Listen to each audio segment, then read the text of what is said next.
마태복음 15장 29절에서 39절 말씀입니다. 마태의 가슴에 사무친 꿈, 그렇게 제목을 잡았습니다. 두 부분으로 나뉘어지죠. 처음에 29절에서 31절은 갈릴리 사역의 마감이 나옵니다. 다시 말해서 십자가의 왕권이 열방을 향하는 것을 우리에게 보여줍니다. 29절에 예수께서 거기서 떠나사 갈릴리 호숫가에 이르러 이렇게 되어 있습니다. 마태는 경로를 적지 않지만 마가는 경로를 적어주시오. 두로에서 출발해서 시돈을 거쳐서 데가볼리로 해서 갈릴리 호수로 왔다, 이렇게 되어 있습니다. 그러므로 이 지명을 보면은 두로와 시돈은 이 갈릴리보다 북쪽입니다. 북쪽에서 곧장 동쪽으로 갔습니다. 동쪽으로 가시면 왕의 대로가 나옵니다. 이 팔레스타인은 세 가지의 길이 있다, 그렇게 했죠. 애굽에서부터 오는 해안길이 있고, 이 군사도로입니다. 그 다음에 이 주로 왕들 전쟁 때 이용하는 이 트랜스 조던 고원에 나 있는 왕의 대로가 있고, 그 가운데 족장들의 길이라고 하는 아브라함과 이삭과 야곱이 다녔던 길이 있습니다. 그 왕의 대로로 곧장 내려온 것입니다. 그랬으니 지금 예수님은 요단 동편의 이방인 지역으로 들어왔다 하는 것을 알 수 있어요. 그 다음에 산에 올라가 거기 앉으시니 그랬습니다. 근데 여기에 거기는 왜 넣었는지 알 수가 없어요. 마태복음 5장 1절에 똑같은 말이 나옵니다. 산에 올라가 앉으시니, 여기 똑같은 원어입니다. 근데 왜 여기 거기를 넣었는지 정말 저는 이 한글 개역성경의 번역에 대해서는 이해가 안 가는 점이 많이 있습니다. 어쨌든 여기 산이란 말이 굉장히 중요한 것입니다. 그 산을 그냥 산이 있는 지역 또는 산을 얘기할 때, 지명적 지역적인 것을 얘기할 때는 되게 복수로 씁니다. 산이 혼자 우뚝 솟아 있지는 않잖아요. 그래서 18장 12절에도 그 이런 양의 비유에서 그 산들이라고 하는 것이 나오고, 그 다음에 24장 16절에서도 재앙의 날에 산으로 도피해라, 이럴 때는 전부 산들로 나옵니다. 여기는 그냥 산으로 나옵니다. 이것이 마태복음 5장 1절과 본문과 제일 끝에 마태복음 마지막 28장 16절에서 예수님께서 지상명령을 제자들에게 위임하시죠. 볼지어다 세상 끝날까지 내가 너희와 항상 함께 있으리라. 그 시작은 하늘과 땅의 모든 권세를 내게 주셨으니, 이 시작하는 이것이 어디서? 마태복음은 산에서 합니다. 산. 그러므로 마태복음에서는 산이 굉장히 상징적인 의미로 써져 있습니다. 그러면 이건 마태가 마음대로 만든 건 아니죠. 두말할 것도 없이 구약에서 나오는 것이죠. 구약의 예언 중에 제가 여기 이사야 2장과 미가서 4장만 했지만은 다른 많은 부분에서도 나옵니다. 사실은 말일에 여호와의 전에 산이 모든 산 꼭대기 위에 굳게 설 것이요. 그 산이 다른 산 위에 선다, 이 말은 그냥 산을 얘기하는 건 아니죠. 그죠? 모든 작은 산 위에 뛰어나리니 만방이 그리로 모여들 것이라. 그러니까 여호와의 왕권이, 여호와의 통치가 그 여호와의 산에 우뚝 서게 되는 날, 만방이 그리로 모여든다 하는 것입니다. 그러므로 여기 예수께서 산에 올라가 앉으시니, 그 다음에 무리가 모여드는 것은 이제는 이방이 나아오는 것을 분명히 마태는 우리에게 보여주고 있습니다. 3절에는 그래서 오라 우리가, 이게 이사야 2장 3절입니다. 만방이 그리로 모여드는데, 오라 우리가 여호와의 산에 이르며 야곱의 하나님의 전에 이르자. 이는 율법이 시온에서 나올 것이요 여호와의 말씀이 예루살렘에서부터 나올 것이라. 이때 여호와의 말씀은 그냥 뭐 종교적 말씀, 이런 말씀 아니죠. 이때는 뭐예요? 왕의 명령입니다. 왕의 어명. 다시 말해서 이제는 여호와가 통치하는 세계가 이루어졌기 때문에 왕권으로서의 말씀이 시온에서부터 흘러나오는 것을 얘기하죠. 그러니까 마태복음으로 돌아가서 30절에 큰 무리가 그렇게 나옵니다. 그러니까 예수님이 산에 올라가 앉으시냐 큰 무리가 이방 중에서 나오는 것은 마태는 이미 예수님의 왕권이 이 이사야 선지자, 미가 선지자의 말씀을 이루시는 메시아다 하는 것을 우리에게 보여주고 있는 것이죠. 여기에 큰 무리가 온다 그렇게 되어 있는데 마가복음에서는 같은 본문 8장 3절에서 멀리서 온 자 그랬습니다. 그러므로 이것은 유대인이 될 수가 없습니다. 유대인이면 그 가까운 지역에서 와야 됩니다.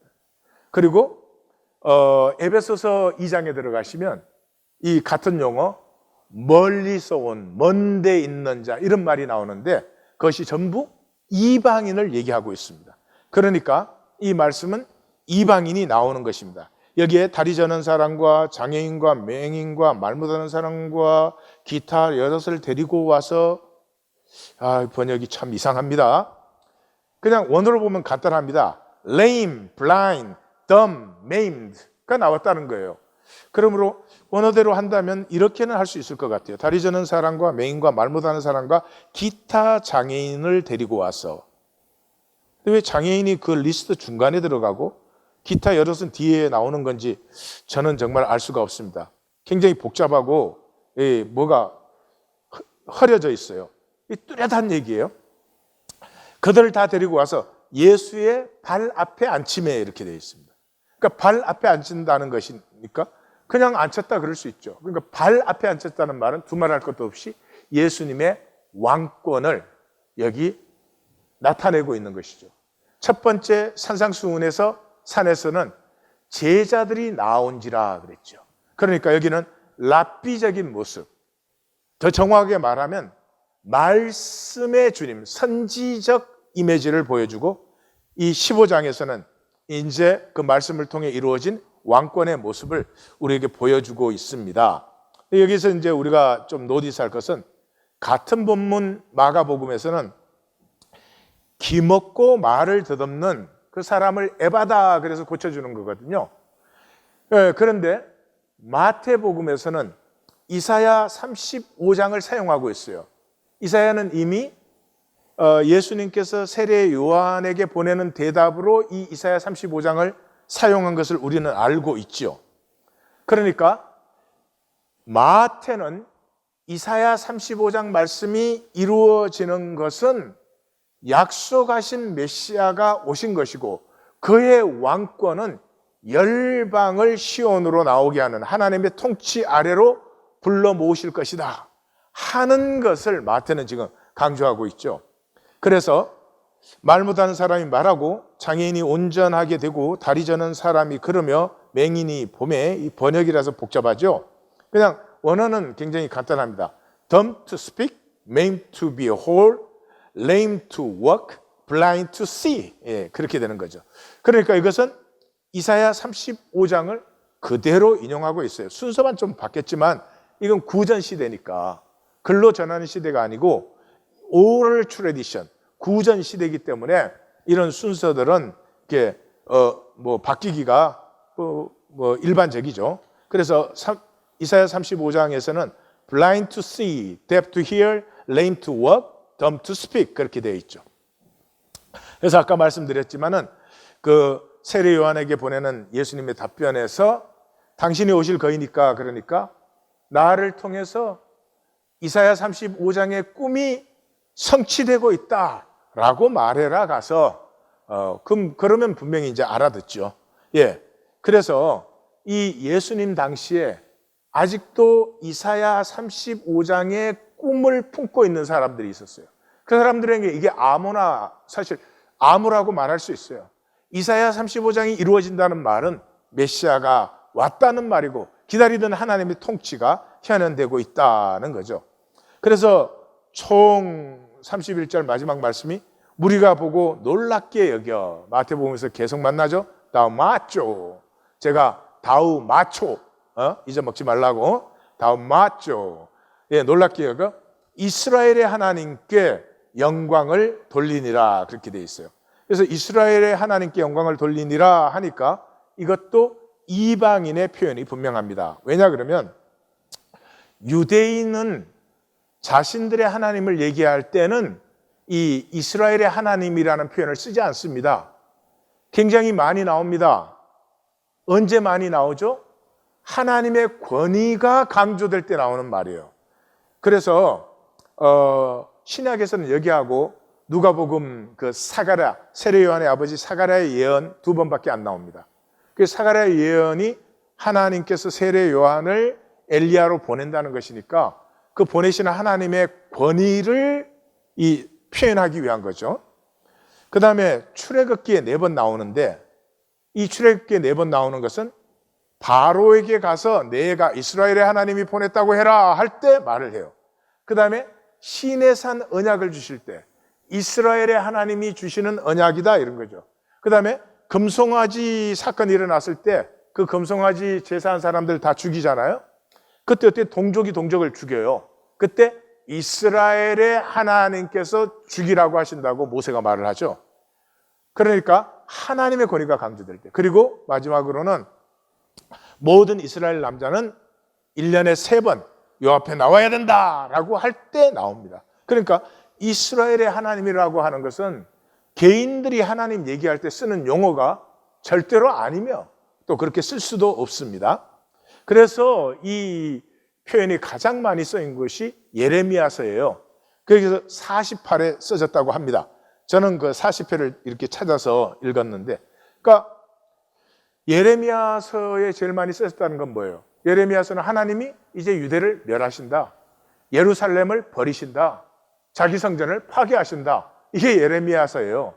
그러므로 이 심판 멸망시키는 하나님의 권위가 계속 강조되어서 이렇게 많이 나오는 거죠. 그래서 이 이스라엘의 하나님이란 말이 나올 때마다 경고, 견책, 징계, 심판, 그리고 회복의 약속대, 이게 꼭 써지는 것입니다. 그래서 이 마태가 여기서 이스라엘 하나님께 영광을 돌렸다 그럴 때는 더블, 이중 의미가 있죠. 이방인들이 볼 때는 그 유대인의 하나님에게 영광을 돌렸다 그런 뜻이 되고요. 이것을 읽는 것은 지금 마태 공동체는 유대인 신자들이죠. 그 유대인들에게는 이 예수께서 하시는 일이 이스라엘 하나님의 권위, 이스라엘의 하나님의 영광으로 이 일이 나타났다, 이렇게 마태는 복선을 깔고 있는 것입니다. 자, 그러면 이 29절에서 31절을 전체적으로 정리를 한번 흐름을 해보십시다. 이 산이라는 말이 여기서 열쇠가 되죠. 그래서 5장, 마태복음의 서론 1장에서 4장까지가 끝나고 본론인 5장 산상수훈이 시작될 때 산이 나오죠. 그 산에서 뭐가 나왔어요? 놀랍고 권위 있는 말씀이 나왔죠. 권세 있는 교훈이로다, 말씀이로다, 서기관들의 말과 같지 않다 이랬죠. 그러니까 여기는 말씀의 산입니다. 말씀의 산. 그런데 이 15장에 오면은 이 산에서 이방인 무리, 열방이 주님 앞에 나오는 이것이 이루어져요. 그러니까 조금 전에 본 이사야 2장, 미가서 4장, 이 선지자의 말씀이 뭐예요? 말씀이 시온으로부터 흘러나와서 열방이 여호와의 산으로 나온다 하니까 마태는 지금 5장에서 15장까지 이 예언이 예수님을 통해서 이루어지고 있다 하는 것을 보여주는 것이죠. 그러므로 이 5장의 산과 15장의 산은 가로처럼 갈릴리 사역 앞뒤를 쫙 가로로 마감하고 있는 것입니다. 자, 그래서 이방이 나오는 것을 강조하기 위해서 4,000명을 먹이고 7바구니가 남았다 이렇게 되는 거죠. 이 4,000과 첼에 대한 의미는 조금 이따 나누도록 하겠습니다. 그래서 그 중간에 뭐예요? 8장, 9장에서는 우리가 9개의 그 이적을 보았죠. 그래서 메시아의 회복, 이사야 35장이 이루어지고 있다. 이 꿈이 살아있는 이 사람들, 이 실개월로 흐름에도 불구하고 결코 패하고 없어지지 아니한 꿈을 보여주고 있어요. 그 맞은편 고향에서 예수가 배척당하고 세례 요한이 죽음에도 불구하고 이 꿈은 아직도 살아있다. 마태는 이것을 얘기하고 있죠. 그리고 이것이 예수 안에서 이루어지고 있다. 이걸 하죠. 그 가운데는 이 갈릴리 사역과 갈릴리 사역에서 제자 파송과 실패와 논쟁이 나오고 있고, 거기에 반해서 예수님께서 13장 하나님 나라의 비유를 얘기해 주고 있고, 비유는 우리가 보았죠. 실제적으로 두 개의 비유밖에 없는 것이다. 씨앗의 비유와 가라지의 비유가 있다. 그래서 제7비유, 7번째 비유는 그러므로 나뉜다, 반드시 나뉜다. 결코 가라지가 되지 말아라. 그래서 이것이 지금 마태가 5장의 산으로 시작해서 15장의 산으로 끝나는 이런 그 갈릴리 사역을 이렇게 전체로 보여주는 모습입니다. 그래서 그 8장과 9장과 12장에는 제가 이렇게 별표를 해놨는데, 거기가 뭐예요? 호세아 6장 6절이 인용되는 부분이에요. 그래서 이 예수를 통해서 나타나는 왕권은 긍휼의 왕권이다. 긍휼의 왕권이다. 요거 조금 앞에서 보았죠? 우리 가나안 여인이 소문을 들었는데, 다른 사람 무슨 소문을 듣지만 이 가나안 여인은 이분이 세리와 창기와 죄인을 전혀 판단 정죄 없이 긍휼히 용납하신다 하는 이걸 들었죠. 그래, 똑같이 세상이 다 소문인데요, 소문을 들어도 지저분한 거 쓸데없는 소문만 듣는 사람이 있어요. 그 가운데 내 생명의 길과 빛이 되는 소문을 듣는 사람도 있죠. 그래서 그 여인이 들은 것이 뭐예요? 이 긍휼의 왕권, 구약이 예언한 긍휼의 왕권의 소문을 듣고 예수께 나온 거 아닙니까? 그래서 이 갈릴리 사역 한 가운데 뭐가 있어요? 천지의 주제이신 아버지, 이것을 지혜롭고 슬기 있는 자들, 지혜롭고 슬기 있는 자들이 뭐예요? 공부 많이 하고 교리의 대가들, 종교의 권위자들, 전문가들, 그런 사람들에게는 더 이상 안 보여요. 그런데 어린아이들에게는 나타내시면, 그래서 가나안 여인 같은 이런 사람들에게는 이것이 나타나요. 그래서 이 하나님의 긍휼의 통치가 임하는 꿈은 똑똑한 자들에게는 어리석은 것이에요. 세상에 그런 일이 어떻게 일어나냐? 그게 말이나 되냐? 왕이, 긍휼한 왕이 어디 있어? 뭐 이렇게 되는 거죠. 그런데 어린아이는 그 긍휼의 왕을 꿈꾸는 거죠. 긍휼의 왕을, 세상이 알지 못하는, 세상은 받아들일 수도 없는. 그래서 마태는 예수 그리스도를 통해 열방이 하나님께로 나오는 예언이 성취되고 있으며, 그 성취될 꿈 28장을 바라보며 이 복음서를 적고 있는 것이죠. 자, 두 번째 32절에 39절로 들어갑니다. 여기는 열방을 더불어 먹는 하나님의 상으로 초청하시는 왕의 긍휼, 그렇게 제목을 잡았어요. 이 본문의 특징은 예수께서가 4번 나오는 거예요. 여기는 예수님께서 완전히 주도적이에요. 다시 말해서 왕이 누구하고 의논합니까? 왕이 누가 시키는 대로 합니까? 왕은 자기 스스로 명령하는 거죠. 그래서 예수께서가 4번 나오는 것은 이미 왕권을 강조하고 있습니다. 이제 왕의 말씀이 이방 사람들에게까지도 선포되는 것을, 그리고 28장에 이방을 향한 보내심을 여기 마태는 미리 이제 가슴에 품고 있는 것이죠. 그래서 오병이어에서는 제자들이 발휘하죠. 그리고 제자들은 이스라엘 사역을 위임받았죠. 그런데 여기서는 예수께서 이방을 향해서 직접 말씀하셔요. 그런데 뭐라고 말씀하시느냐 그러면, 내가 무리를 불쌍히 여기로다가, 이게 첫 마디예요. 그러니까 마태는 굉장히 의도적이죠. 이 구약이 얘기한 긍휼의 왕권이 이제는 이방을 향해서 나갈 수밖에 없다 하는 것을 얘기하고 있죠. 그래서 이 불쌍히 여긴다는 말은 스플라운 니쪼마이, 애간장이 끓는다, 그런 단어라는 걸 봤어요. 그래서 이것이 마태의 중심이에요. 9장 36절, 14장 4절, 14절, 20장 34절, 이게 이제 호세아서를 또 인용하는 9장 13절, 12장 7절에서 계속 나오면서 이 절정은 18장 23절에서 27절, 1만 달란트를 빚진 자를 용서해 주시는 이 왕권에서 마태는 긍휼의 왕권의 절정을 보여주고 있는 것입니다.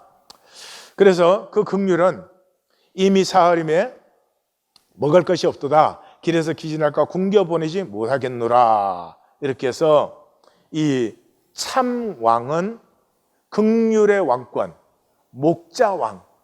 그래서 스가랴 선지자가 그 목자왕을 선포했죠. 그래서 예수님께서 예루살렘을 입성할 때 스가랴의 말씀대로 나귀 새끼를 타고 들어가는 이제 이런 것이 다 연결이 되는 것입니다.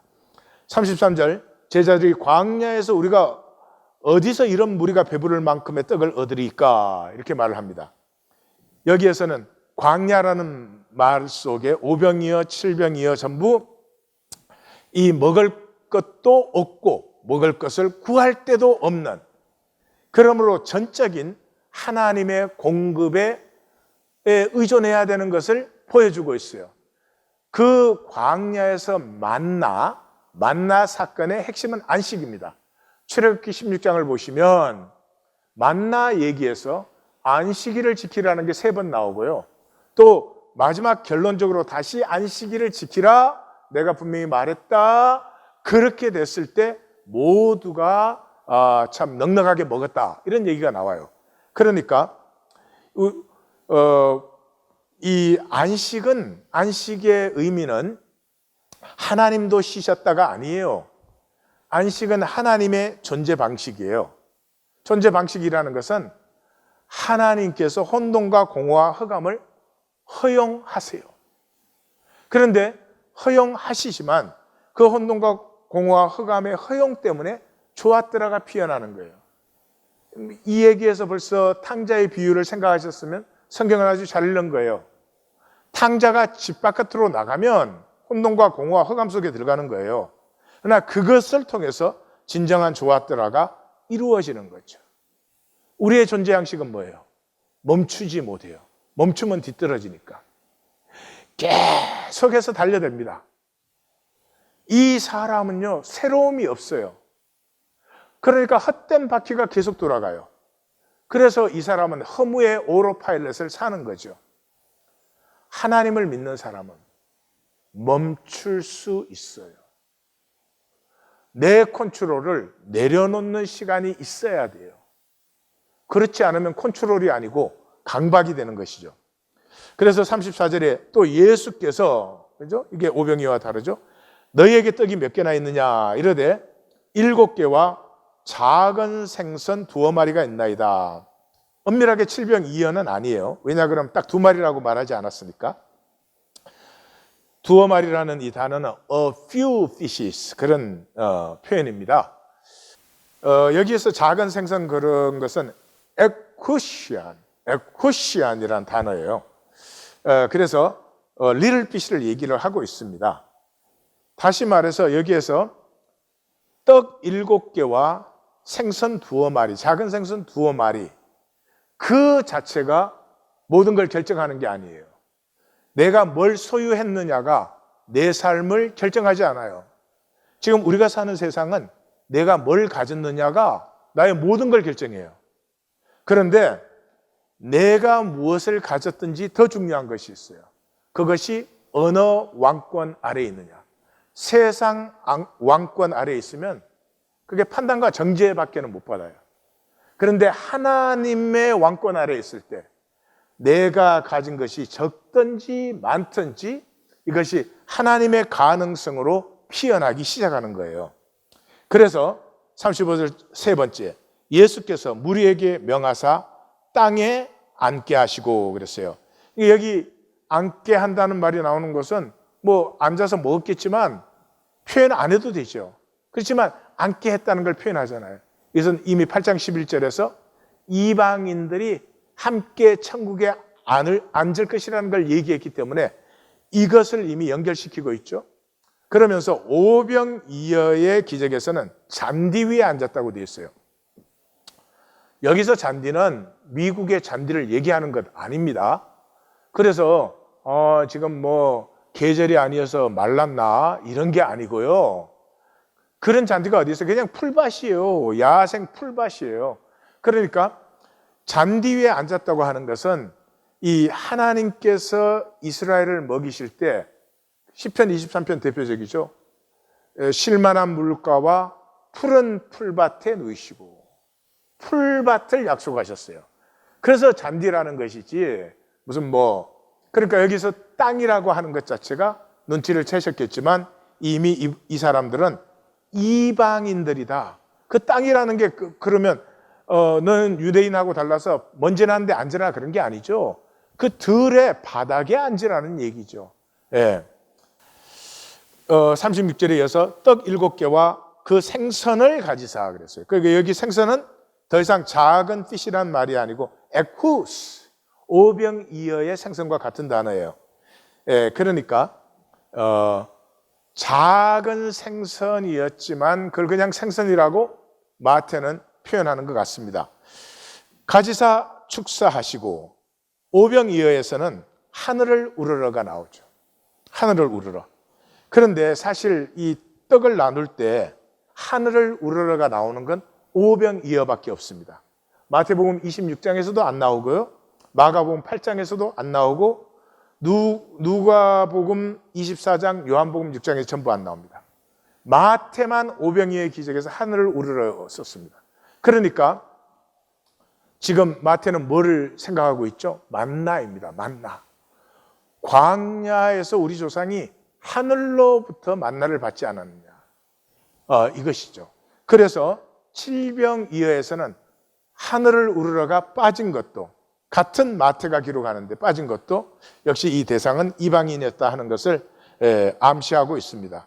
그래서 땅에 앉게 하시고 그 다음에 하늘을 우러러가 없고 그 다음에 마가복음 이 칠병이의 기적에는 50명, 100명씩 앉게 했다는 말이 나오는데 여기 없잖아요.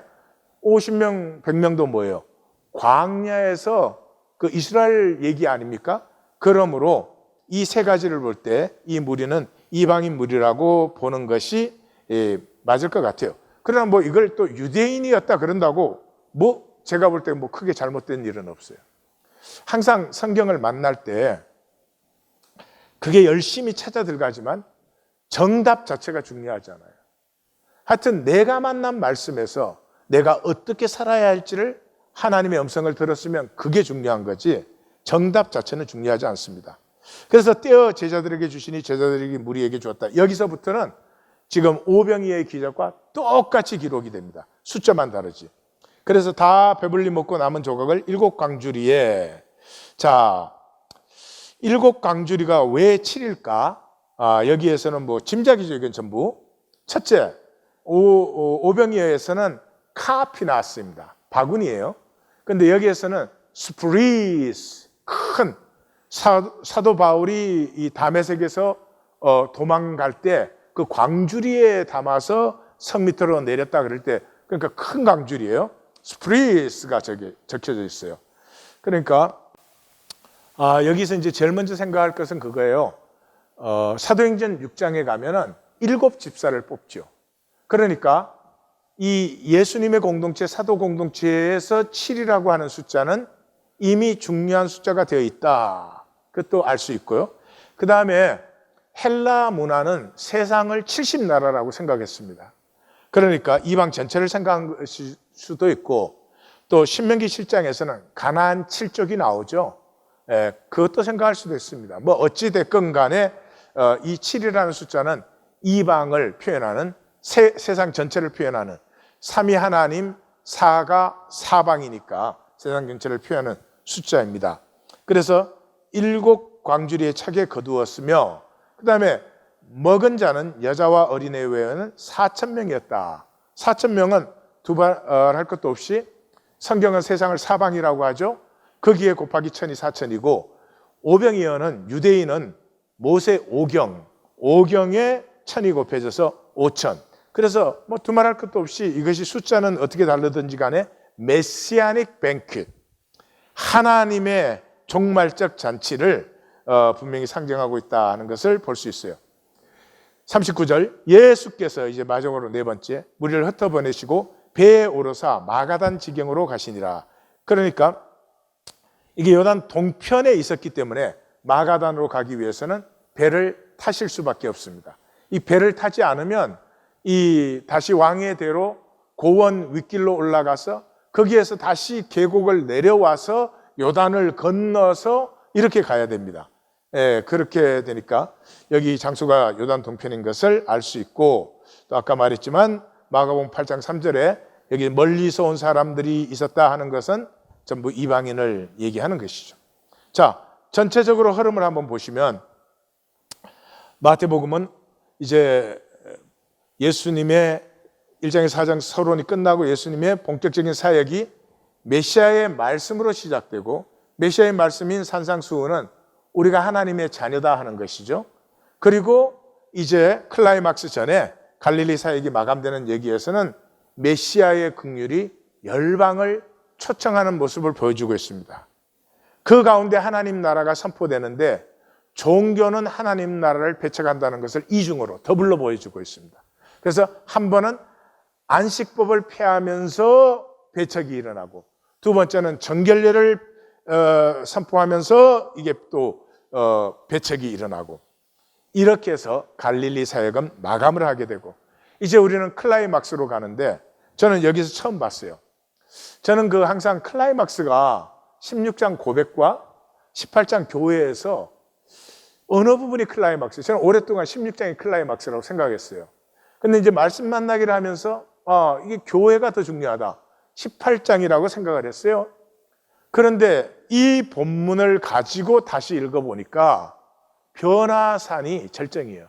이 세 개가 이제 봉우리를 이루어요. 이 세 개가 다 클라이막스예요. 근데 그 중에서 변화산이 클라이막스를 이루고 있어요. 그리고 이 세 가지의 가운데 예수님께서 십자가를 2번 말씀하세요. 그리고 이제 요거 지나면은 제자도와 십자가를 얘기하고, 이제는 예루살렘에 들어가시게 되고 십자가와 부활이 나타나고, 이제 땅 끝까지라는 왕의 명령으로 모든 게 마감되어지는 이런 전체 흐름이 나타나는 것입니다. 그래서 17장 5절에 보면은 호련히 빛난 구름이 그들을 덮으며 구름 속에서 소리가 나서 이르시되 이는 내 사랑하는 아들이요 내 기뻐하는 자니. 이거 이제 앞에서 벌써 서론 부분에서 나온 얘기죠. 세례 받으실 때 너희는 그의 말을 들으라 이렇게 나옵니다. 그의 말이 이거 윤리적인 말 아니에요? 종교적인 말 아니에요? 뭐죠? 왕의 말씀입니다. 왕의 말씀입니다. 예수님의 말씀을 들으라, 이것이 이 땅에 하나님께서 약속하신 그 왕의 말이다 하는 것이죠. 그러면 나사렛 예수의 말씀의 핵이 뭐였습니까? 예, 우리가 분명히 보았죠. 이 동전의 양면인데 첫째는 종교의 위선, 이거 엄청나게 마태가 지금 고발했죠. 그 뒤아들 사이엇은 무엇이었습니까? 순전한 마음이죠. 순전한 마음. 그래서 이 클라이막스의 결론에 들어가면은 진실로 너희에게 이르노니 너희가 돌이켜 어린아이들과 같이 되지 아니하면 결단코 천국에 들어가지 못한다. 그러니까 이 긍휼의 왕권, 힘으로 다스리는 게 아니라 사랑의 가슴으로 다스리는 이 예수 그리스도 나사렛 예수의 왕권은 이 세상에 물든 사람 절대로 안 보여요. 이것은 어린아이 같아져야 보이는 것입니다. 그래서 생명의 지고의 복은 만들 수 없어요. 누리는 것이에요. 그 누리려고 하면은 안식을 누릴 줄 알아야 됩니다. 이것은 이 땅에 지혜 있는 자들에게서는 상상도 할 수 없는 일입니다. 어린아이와 같은 순전함을 가진 자만이 이 조건에서 자유해져서, 조건은 뭐죠? 세상 왕권은 조건을 보죠. 그래서 자유해져서 이 존재를 누리게 되죠. 그래서 순전한 마음에서 피는 꽃은 뭐예요? 꿈이에요. 이 순전한 마음은 반드시 꿈을 꾸게 됩니다. 꿈을 꾼다는 건 욕심이 아니에요. 욕심은 뭐예요? 기분. 세상이 주어진 것 속에서 더 많이 가지고 더 좋은 걸 가지고, 그거는 꿈이 아니에요. 욕망이죠. 피는 꽃은 꿈이고 피는 열매는 존재가 피어나요. 결국은 쓰러질 조건이 아니고 존재가 피어나게 됩니다. 그래서 이 본문에서 드디어 마태의 가슴이 무엇이 있는가, 마태는 왜 이 복음을 적고 있는가 하는 것이 보여집니다. 다윗의 왕권, 솔로몬 왕권과 대조되지 않아요? 전장에 참여했던 자나 분깃 옆에 머물렀던 자의 분깃이 일반이라. 우리가 가진 게 누가 준 것이니? 여호와께서 준 것이야. 그러면 우리가 같이 살지 어떻게 공과 실을 따지겠느냐. 이것에 반대되는 게 솔로몬 왕권이었죠. 이 다윗의 왕권, 호세아 6장 6절이 이루어지는 이 긍휼의 왕권이 성취되어 모두가 대접받는, 마태는 산상수훈의 총 결론이 뭐예요? 너희가 대접받고 하는 대로 남을 대접하라. 이것이 성경이다 그랬죠. 왜요? 자기가 세리였으니까. 인간 취급 못 받았죠. 이 긍휼의 왕권이 이루어져서 모두가 떳떳하게 대접받는 그 세상을 향한 꿈이 마태의 가슴에 심어졌어요. 이것 때문에 마태는 자기 생명을 드리는 이 복음서를 적고 이것을 증거하다가 순교하셨죠. 이 마태의 가슴에 있는 꿈이 제 가슴을 뭉클하게 했습니다. 이 세상에서 가장 비참한 것은 꿈이 없는 것입니다. 꿈이 있으면 순교도 기쁘게 해요. 근데 꿈이 없으면 살아있어도 정말 비천하고 처참하게 살아있습니다. 한 번 자기 자신 사랑하고 떳떳해 보지도 못하고 그저 사람에게 보이려고 눈치만 살피다가 가는 것이죠. 이거 뭐 자상이 담대해서 심리학은 이렇게 말할 것입니다. 아닙니다. 사람은 꿈이 임할 때 위대해집니다. 꿈이 임할 때 비로소 조건을 초월한 생명이 되는 것이죠. 나눔 가이드, 삶의 문제는 단 한 가지, 꿈이 없는 것입니다. 꿈이 없다는 것은 욕심으로 사는 것으로 맹목적 결핍에 끝없이 시달리는 것입니다. 꿈이 있으면 그 길만 가면 됩니다. 모든 상황은 부차적인 것이 되고 맙니다. 상황 때문에 울고 웃고 희비 그러지 않아요. 그런데 꿈은 순전함에서 피어납니다. 욕심으로 꿈은 생겨날 수가 없어요. 그런데 순전함은 말씀을 만난 마음이에요. 십자가를 만난, 긍휼의 왕권을 만난 마음이에요. 그래서 머리로 말씀에 대해서 내가 이걸 이해해야 되겠다, 내가 이걸 파악해야 되겠다, 이렇게 생각하는 동안에 말씀 만나지지 않습니다. 머리만 막 돌아가죠. 말씀 앞에 나를 내려놓고 내가 지금 말씀을 읽는 것만으로도 복이잖아요. 내가 몰라도 이미 말씀과 내가 만나고 있다는 것 자체가 하나님의 은혜죠. 그래서 나를 내려놓고 어린아이같이 즐거워하면 말씀이 내게 임해요. 내가 파악하는 게 아니고. 말씀은 기뻐. 말씀이 나를 기다렸죠. 기뻐. 내 마음, 하트에 임합니다. 나누어 보십시오. 그리고 이 말씀의 복을 받으시고 이제 더 이상 욕심 때문에 메마르고 피곤하고 지치고 가난하게 사는 삶은 끝나고 꿈으로 풍성하고 유업에 부요한 삶이 회복되시기를 우리 주님의 이름으로 축원합니다.